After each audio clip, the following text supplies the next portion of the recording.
Hello प्यारे बच्चों, सुप्रभात। कैसे हैं आप? ठीक होंगे? हाँ, ठीक रहिए और अपने घर पर रहिए और इसके साथ साथ पढ़ाई का कार्य भी करते रहिए। तो आज मैं आपको यानी कक्षा 7 हिंदी कराऊंगा। हिंदी व्याकरण कुछ भाग करा दिया पहले पाठ का।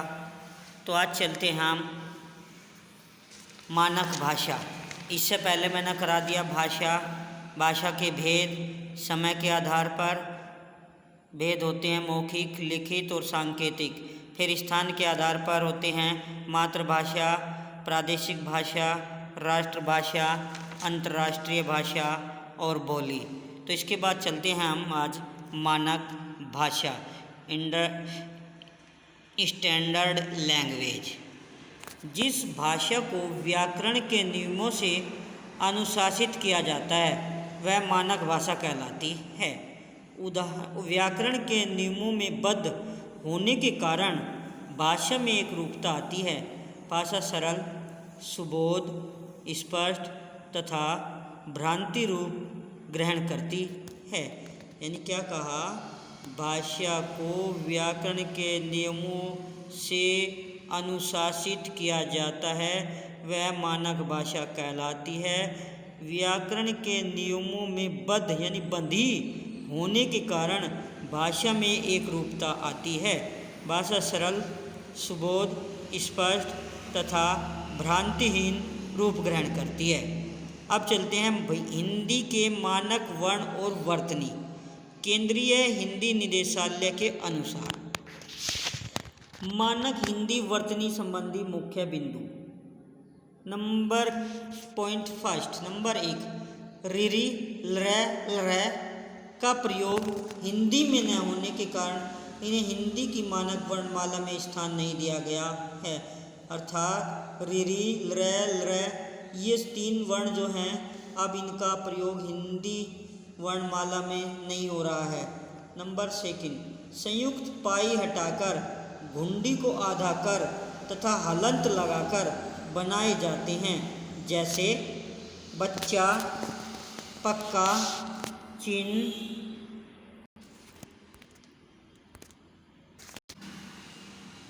चिन्ह। अब इसके बाद आता है विभक्ति चिन्ह संज्ञा शब्दों से पृथक तथा सर्वनाम शब्दों में मिलाकर लिखे जाएंगे। जैसे संज्ञा राम को, सर्वनाम उसको। संयुक्त क्रियाएं पृथक लिखी जाएंगी। जैसे पढ़ चुका। नंबर नेक्स्ट अव्यय पृथक लिखे जाएंगे। जैसे उनके साथ, यहाँ तक। फिर नंबर नेक्स्ट श्री, जी आदि भी अलग लिखे जाएंगे। जैसे श्री वर्मा जी। क्रिया विशेषण अव्यय आदि में यह वह की जगह सौरात्मक प्रयोग किया जाए। जैसे नई, तो इसका नया रूप होगा नई। हुआ, किए, आए, नहीं हुआ आदि मानक रूप हैं। यहाँ यह शब्द का मूल तत्व हो, जहाँ यह शब्द का मूल तत्व हो वहाँ वह यह ही रहेगा। जैसे स्थायी, अव्ययीभाव, दायित्व आदि में यह के स्थान पर बड़ी ई नहीं आएगी। नंबर नेक्स्ट संयुक्त व्यंजन के रूप में पंचमाक्षर के स्थान पर अनुस्वार आएगा। अनुस्वार व अनुनासिक दोनों चिन्ह प्रयोग आएंगे। शिरोरेखा के ऊपर मात्रा व बिंदु दोनों के लिए स्थान का अभाव हो जाता है। अतएव चंद्र बिंदु के स्थान पर अनुस्वार लगाया जाता है। जैसे मैं।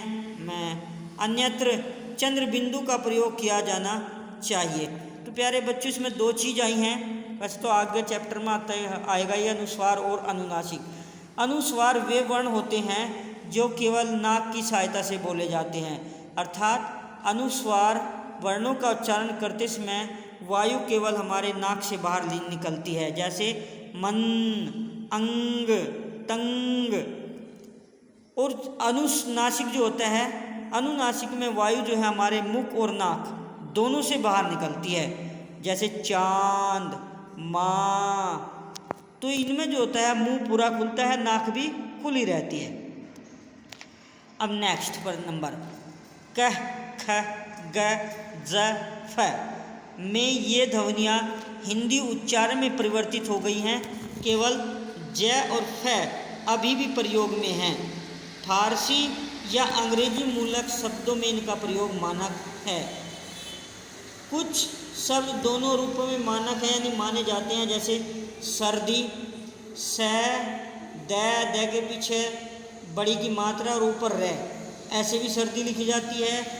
और स, रे, द पर बड़ी की मात्रा दी, सर्दी, ऐसे भी लिखने लगे अब जा।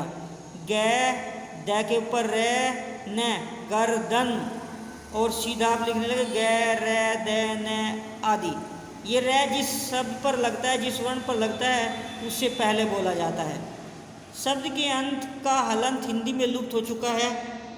शब्द के अंत में पहले हलंत लगता था, वो अब हिंदी में नहीं होता, जैसे सन, विद्वान, विद्वान आदि। और ये हलंत जो होता है संस्कृत में प्रयोग किया जाता है, लेकिन हिंदी में भी कभी कभी इसका प्रयोग करते हैं। ये उन वर्णों के पीछे लगाया जाता है जो आधे नहीं बनते। और एक दूसरी अवस्था क्या है, जो शब्द आधा तो बनता है लेकिन उसके पीछे कोई दूसरा वर्ण नहीं है, तो तब हलंत लगा देते हैं।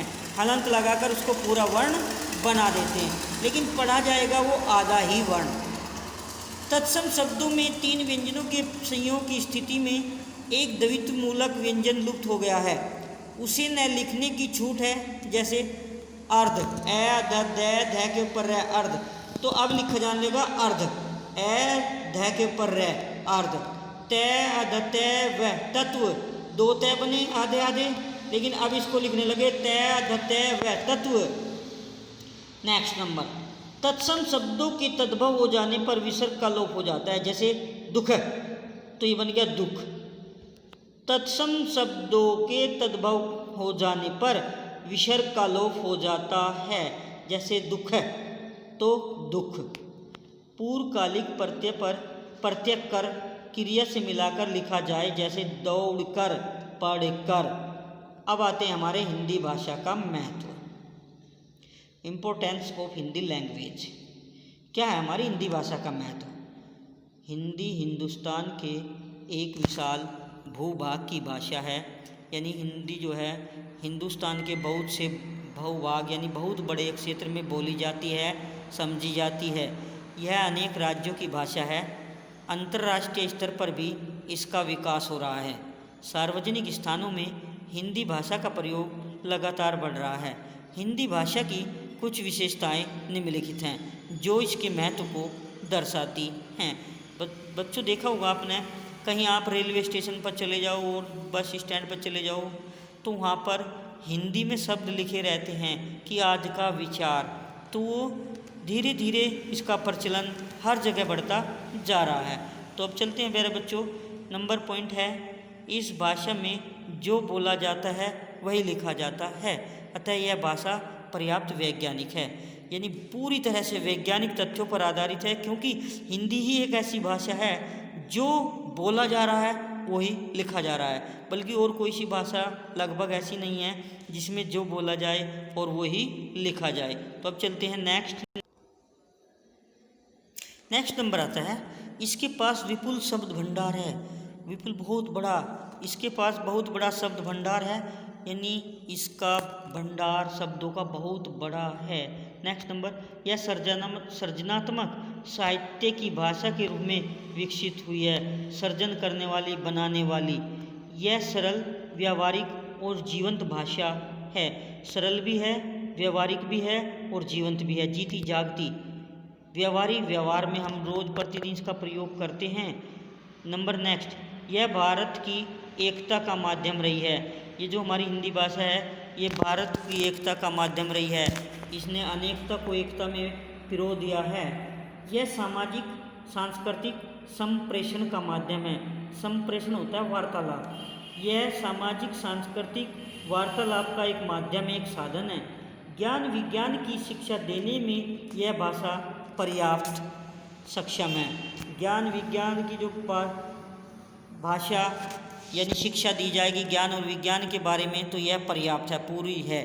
इसकी तकनीकी एवं वैज्ञानिक शब्दावली का पर्याप्त विकास किया गया है। हिंदी का विकास प्रादेशिक भाषा, राष्ट्रभाषा, अंतर्राष्ट्रीय भाषा और राजभाषा के रूप में हो रहा है। क्या कहा प्यारे बच्चों? हिंदी का जो विकास है प्रादेशिक भाषा, राष्ट्रभाषा, अंतर्राष्ट्रीय भाषा और राजभाषा के रूप में हो रहा है। अब इसके बाद आता है व्याकरण, ग्रामर। क्या है हमारी ग्रामर?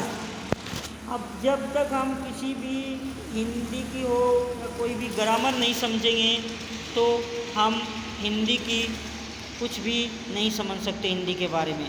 तो ज्ञान प्राप्त करने के लिए व्याकरण का समझना बहुत ही ज़रूरी होता है। व्याकरण का सामान्य अर्थ शब्दों का विश्लेषण होता है। यह भाषा के मानक रूप का निर्धारण करती है। यह भाषा को शुद्धतम रूप में लिखना व बोलना सिखाती है। व्याकरण की परिभाषा इस प्रकार दी जा सकती है। व्याकरण वह शास्त्र वह ज्ञान है जिसके द्वारा किसी भाषा को शुद्ध बोलने, पढ़ने व लिखने का ज्ञान होता है।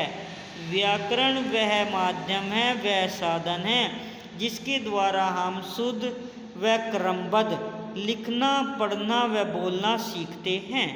अब नेक्स्ट आता है व्याकरण के नियम। क्या है व्याकरण के नियम? भाषा की सबसे छोटी इकाई वर्ण अथवा अक्षर होते हैं। सबसे छोटी इकाई क्या है? वर्ण। वर्ण क्या होते हैं? जैसे ए, आ, छोटी, बड़ी, छोटा ऊ, बड़ा ऊ, रीरी, ये अज्ञे ज्ञानी तक आदि, ये सारे हुए वर्ण। इन्हें क्या कहते हैं? अक्षर। वर्णों के संयोग से ये शब्द बनते हैं। और जब वर्णों को जोड़ दिया जाता है, दो या दो से अधिक वर्णों को एक साथ जोड़ दिया जाता है तो शब्द बनते हैं। और इन्हीं शब्दों के संयोग से वाक्य बनते हैं। और जब दो या दो से अधिक शब्दों को जोड़ दिया जाता है तो वाक्य बन जाते हैं। जैसे कै, मैं, ले, घे, रे, चे, आ, ते, आ, है, ए आदि वर्ण हैं। इन वर्णों के संयोग से यानी इन वर्णों के योग से, जोड़ से कमल, घर, जाता है आदि शब्द बनता है या बनते हैं। इन्हीं शब्दों के संयोग से वाक्य जैसे कमल, घर, जाता है बन जाता है। अतः व्याकरण के 3 विभाग अथवा अंग माने जाते हैं। व्याकरण के 3 भाग होते हैं। नंबर 1 वर्ण विचार। इस विभाग के अंतर्गत शब्दों से संबंधित ज्ञान प्राप्त किया जाता है। वर्ण भाषा की सबसे छोटी इकाई जिसके टुकड़े न किए जा सके वर्ण कहलाती है। ध्वनि तो है लेकिन टुकड़े नहीं किए जा सकते, तो ये वर्ण होता है। शब्द विचार 2 या 2 से अधिक वर्णों को जोड़कर शब्द बनते हैं। इस विभाग के अंतर्गत वर्णों से संबंधित ज्ञान प्राप्त किया जाता है। वाक्य विचार जब हम 2 या 2 से अधिक शब्दों को एक साथ मिला देते हैं तो वाक्य बन जाता है। इस विभाग के अंतर्गत वाक्यों से संबंधित ज्ञान प्राप्त किया जाता है। अब आगे हैं व्याकरण के विभाग। व्याकरण के जो होते हैं 3 विभाग होते हैं हमारे। नंबर 1 वर्ण विचार, नंबर 2 शब्द विचार या पद विचार और नंबर 3 वाक्य विचार। तो सबसे पहला आता है वर्ण विचार। वर्ण विचार के 2 भाग हुए, स्वर और व्यंजन। स्वर बता दिए गए। क्या होता है स्वर? वे वर्ण जो बिना किसी दूसरे वर्ण की सहायता से बोले जाते हैं उन्हें स्वर कहते हैं। वह स्वर क्या होते हैं? जो किसी दूसरे वर्ण की सहायता से नहीं बोले जाते, स्वर कहलाते, अर्थात स्वर जो होते हैं स्वतंत्र होते हैं। व्यंजन जो सब वर्ण बिना स्वरों की सहायता से नहीं बोले जाते उन्हें व्यंजन कहते हैं, अर्थात व्यंजन जो होते हैं वो स्वरों की सहायता से बोले जाते हैं। अब शब्द विचार, पद विचार, इसके 4 भाग हुए। रचना के आधार पर, बनावट के आधार पर, उत्पत्ति के आधार पर उत्पन्न हुए, अर्थ के आधार पर और रूपांतर के आधार पर, यानी रूप परिवर्तन के आधार पर। अब रूप परिवर्तन के आधार पर जो है इसके भी दो भाग हो गए, विकारी और अविकारी। सबसे पहले समझ लें विकारी क्या है और अविकारी क्या है। विकारी वे शब्द जिनमें संज्ञा, सर्वनाम, विशेषण और क्रिया के अनुसार कोई विकार, कोई कमी, कोई बदलाव नहीं होता, उन्हें विकारी शब्द कहते हैं। अविकारी वे शब्द होते हैं जिनमें क्रिया विशेषण, विस्मयादि बोधक, संबंध बोधक, समुच्चय बोधक आदि के अनुसार कोई परिवर्तन, कोई बदलाव हो जाता है, उन्हें अविकारी शब्द कहते हैं। अब आ जाए नंबर 3, वाक्य विचार। पहला था वर्ण विचार, शब्द विचार और अब आता है वाक्य विचार। वाक्य विचार भी दो प्रकार के होते हैं, रचना के आधार पर और अर्थ के आधार पर। वाक्य विचार कितने प्रकार के हुए? दो प्रकार के, रचना के आधार पर और अर्थ के आधार पर। अब क्या आता है प्यारे बच्चों, अब आती है इसके बाद लिपि, स्क्रिप्ट यानी लिपि। हमारी जो भाषाएं हैं, जितनी भी भाषाएं हैं, सबको लिखने का एक तरीका होता है, एक ढंग होता है। सब भाषाओं का लिखने का ढंग और तरीका अलग अलग होता है। इसके लिए मुख द्वारा उच्चारण की गई ध्वनि को लिखने के लिए प्रत्येक भाषा में कुछ विशेष चिन्हों का प्रयोग किया जाता है। मौखिक ध्वनियों को लिखकर प्रकट करने के लिए निश्चित किए गए चिन्हों को लिपि कहा जाता है। अर्थात क्या हुआ, पहले तो प्रत्येक भाषा को लिखने का ढंग अलग होता है। इसके लिए मुख द्वारा उच्चारण की गई ध्वनियों को लिखने के लिए प्रत्येक भाषा में कुछ विशेष चिन्हों का प्रयोग किया जाता है। मौखिक ध्वनियों को लिखकर प्रकट करने के लिए निश्चित किए गए चिन्हों को लिपि कहा जाता है, या अर्थात लिखने में प्रयुक्त चिन्हों को लिपि कहा जाता है या लिखने के ढंग को लिपि कहा जाता है। प्रत्येक भाषा की अपनी लिपि होती है, अलग अलग भाषाओं की अलग अलग लिपियाँ होती हैं। तो यहाँ पर कुछ भाषाएं दी गई और उनकी लिपि दी गई हैं। हिंदी एवं संस्कृत, हिंदी और संस्कृत की भाषा की लिपि होगी देवनागरी, क्योंकि हिंदी जो है संस्कृत से ही बन के आया है। हिंदी की जननी जो है, जो हिंदी की माता है, जननी है, वो संस्कृत है, तो संस्कृत और हिंदी देवनागरी। उर्दू जो भाषा है वो लिखी है फारसी में, उसकी लिपि है फारसी। अंग्रेजी की लिपि है रोमन। पंजाबी की है गुरुमुखी। तो पता चल गया प्यारे बच्चों। नोट, एक ही शब्द को विभिन्न लिपियों में लिखा जा सकता है। एक ही शब्द को विभिन्न लिपियों में लिखा जा सकता है, अर्थात एक शब्द को अनेक लिपियों में लिखा जा सकता है। अब इसके बाद आता है हमारा साहित्य, लिटरेचर। भाषा क्या है हमारा साहित्य? प्रत्येक भाषा के ज्ञाता और विद्वानों द्वारा जो ज्ञान लिपिबद्ध कर सुरक्षित रखा जाता है वह साहित्य कहलाता है। अर्थात किसी भी भाषा के ज्ञान के संचित कोश को साहित्य कहते हैं। कोई भी भाषा हो, जब हम उसके ज्ञान को एक जगह इकट्ठा कर लेते हैं तो उस साहित्य को उसे क्या कहेंगे? उस कोश को, उस खजाने को साहित्य कहते हैं। मूल रूप में साहित्य की रचना दो रूपों, गद्य और पद्य में की गई है, जिन्हें साहित्य की विधाएं भी कहते हैं। तो प्यारे बच्चों, यहाँ आया है गद्य और पद्य। अब नंबर 1 गद्य। अपने मन के भाव को प्रकट करने के लिए जो भाव साधारण रूप में लिखा जाता है और जिसे आसानी से समझा जा सकता है उसे गद्य कहते हैं। जैसे हमारे मन में हमारे देश के लिए सच्ची भावना है कि हम कोई ऐसा कार्य न करें जिससे देश अपमानित हो, तो हमें अपने देश के सौंदर्य, बौद्ध एवं शक्ति को बढ़ावा देना चाहिए। तो प्यारे बच्चों, गद्य से संबंधित है, जैसे हमारी कहानी होती है और कोई किसी के बारे में बताया जाता है तो कहानी के जो तौर पर होती है, कहानी के तरीके से होती है, वो तो हमारा गद्य। और जो कविता के आधार पर होती है उसको बोलते हैं पद। ये गेय पद होता है, इसको गाया जाता है। अपने मन के भाव प्रकट करने के लिए जो भाव काव्य के रूप में लिखे जाते हैं वे पद्य कहलाते हैं। काव्य यानी कविता के रूप में लिखे जाते हैं उन्हें पद्य कहते हैं। जैसे तन समर्पित, मन समर्पित और यह जीवन समर्पित, चाहता हूँ देश की धरती तुझे कुछ और भी दूँ।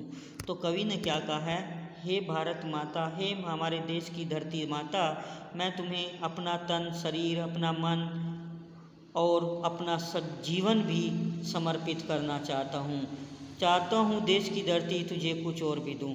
और मैं आपको, हे देश की धरती, हे मेरी धरती माता, मैं तुमको और भी कुछ देना चाहता हूँ। तो प्यारे बच्चों, ये आज आपका पार्ट 1 समाप्त हो गया। प्रश्न उत्तर इसमें बुक वर्क हैं, ये आप खुद करने की कोशिश करें। वैसे मैंने पहले भी इसमें करा रखा है, ये मैंने रिपीट कर दिया आज। पहले प्रश्न उत्तर और खाली स्थान, बुक वर्क सब करा दिया था, लेकिन समझाया नहीं गया था। आज मैंने ये भी समझा भी दिया। तो प्यारे बच्चों, जो भी कार्य दिया जाए उसको आप स्वच्छ अपनी नोटबुक में लिखते रहें और याद भी करते रहें। तब तक के लिए बच्चों